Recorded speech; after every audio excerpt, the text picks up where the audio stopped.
E ainda falando sobre o aumento nos preços dos alimentos, o governo federal decidiu reduzir a zero as tarifas do imposto de importação de uma série de produtos, incluindo o café, a carne e o azeite. A decisão tem sido alvo de críticas, como o da Frente Parlamentar da Agropecuária. E é para falar sobre esse e outros assuntos que está aqui no estúdio do Jornal do Meio-Dia o economista Vitor Galesso.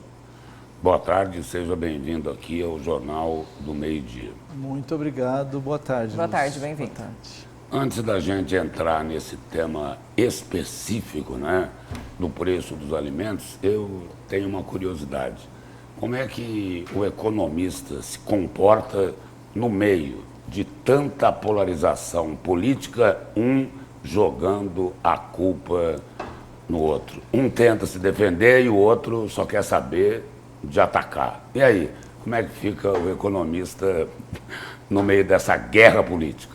Lúcio, a gente tem que lembrar que, como economista, a gente tem que observar que as medidas, tanto da direita como da esquerda, muitas vezes elas são corretas, acertam naquele momento, e em outros tantos momentos elas provocam maior prejuízo do que ganho em toda a economia, em todo o país. E o nosso foco tem que continuar sendo a economia e não a polarização. Obviamente que muitos economistas acabam trabalhando a serviço de A, B ou C, mas a gente que tem uma independência... Acabam se contaminando, né?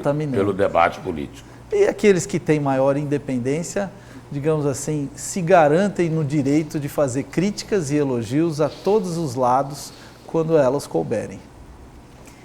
Partindo do princípio da independência do senhor nesse momento, diga para nós, essa medida do governo de zerar esse imposto de importação de vários produtos, até alguns os quais o Brasil já produz em grande escala, como o café, a carne, temos também o azeite, né, que a maioria é importado mesmo, e outros produtos, óleo de girassol, milho. Vai funcionar?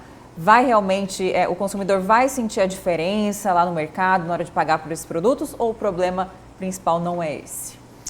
Na verdade, quando a gente fala em medida de redução do imposto de importação, é uma medida que no curto prazo reduz custos, né? E aí pode chegar ao mercado uma redução de custos não grande, porque existem outros fatores de preço que ali estão influenciados, como preço de transporte, de combustível, tributos e tudo mais, outros tributos, mas a gente observa que no curto prazo isso acaba tendo algum reflexo em alguns produtos, nem todos.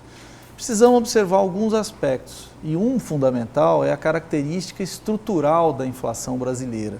O Brasil, infelizmente, é um país que tem pouco suporte ao crescimento econômico, porque ele não vem se preparando adequadamente numa análise macroeconômica mais ampla. O país não aguenta crescer sem a inflação. Essa inflação é gerada por qualquer aumento de demanda. E a gente teve aí o quê? Algumas crises geradas por problemas climáticos, nós tivemos crescimento de consumo internacional de alguns produtos que elevaram nossos preços, e a consequência disso é que qualquer aumento da população em termos de consumo vai gerar imediatamente aumento de preço e inflação.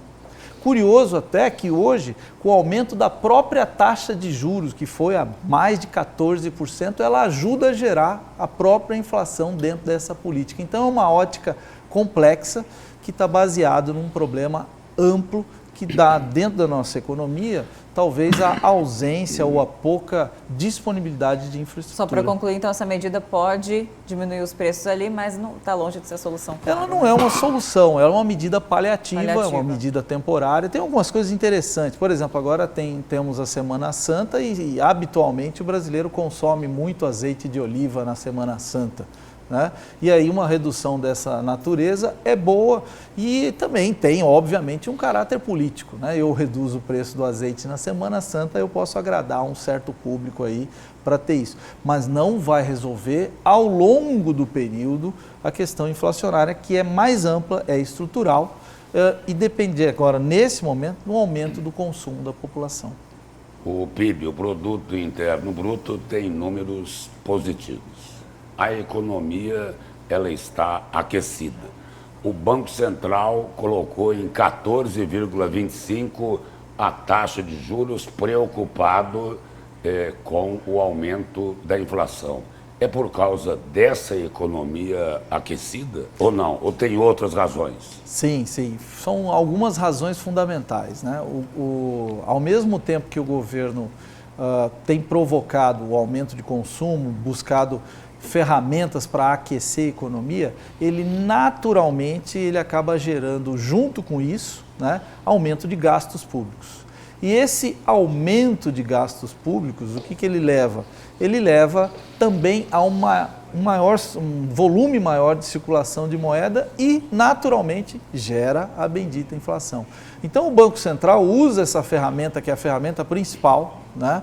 A taxa de juros básica da economia, que é a mesma praticada nas operações interbancárias. E aí, com isso, o que ele faz? Ele incentiva a poupança, ele incentiva determinado grupo de investidores a retirar o dinheiro do mercado e a guardar esse dinheiro, o que reduz a circulação da moeda na economia. Essa característica, digamos assim, ela é muito negativa no aspecto do pequeno empresário. Mas o pequeno empresário, ao mesmo tempo, é aquele mais beneficiado por aumento de consumo que o governo provoca. Então, nós temos aí, digamos assim, uma verdadeira corrida e uma verdadeira disputa entre interesses dentro do próprio governo. Um lado querendo incentivar o aquecimento, querendo incentivar a economia, e o outro lado querendo evitar que esse incentivo, maior que a nossa infraestrutura, provoque a tal inflação. Essa medida tem sido alvo de críticas por parte da oposição, principalmente da frente parlamentar da agropecuária, que soma aí um grande número de deputados, senadores e também de outras entidades. Tem alguma razão de ser, algum fundamento essa crítica de que essa medida poderia prejudicar os produtores nacionais? Porque tem muitos produtos aí que o Brasil já produz, né? O café, por exemplo. Vai zerar a importação, aumentar a oferta aqui, mas nós mesmos que importamos, né, na maior parte. Tem algum fundamento? É muito frágil essa crítica, né? Ainda mais porque são produtos em que o Brasil é altamente competitivo. Observa que dentro da América do Sul, por exemplo, o maior comprador do nosso café é a Colômbia, que tem internacionalmente uma fama de ser grande produtor de café de grande qualidade. Eles compram uma boa parte do café brasileiro. Então, quer dizer, o Brasil já é competitivo nesses itens, é competitivo na carne, é competitivo em uma série desses itens. Então, assim, é uma redução que a gente não, nesse momento, não enxerga como capaz de afetar a estrutura produtiva nacional. Tem uma porcentagem dessa redução, o senhor tem uma ideia? A redução do imposto? O imposto de importação caiu a zero. Alguns produtos tinham 10%, outros tinham 6%, outros tinham 14%, e eles caíram temporariamente a zero. Isso vai refletir, então, no preço? No preço. Antes de encerrar, algumas medidas do governo Donald Trump, que alguns definem como imperialistas, vão ajudar o Brasil? É isso?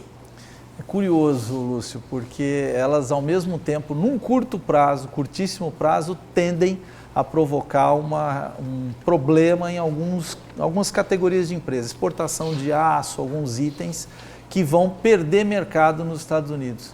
Mas olha, isso abre uma porta europeia, abre uma porta asiática e pode ser que a porta norte-americana não nos interesse mais no futuro. E o agro pode fazer festa com isso já ou não?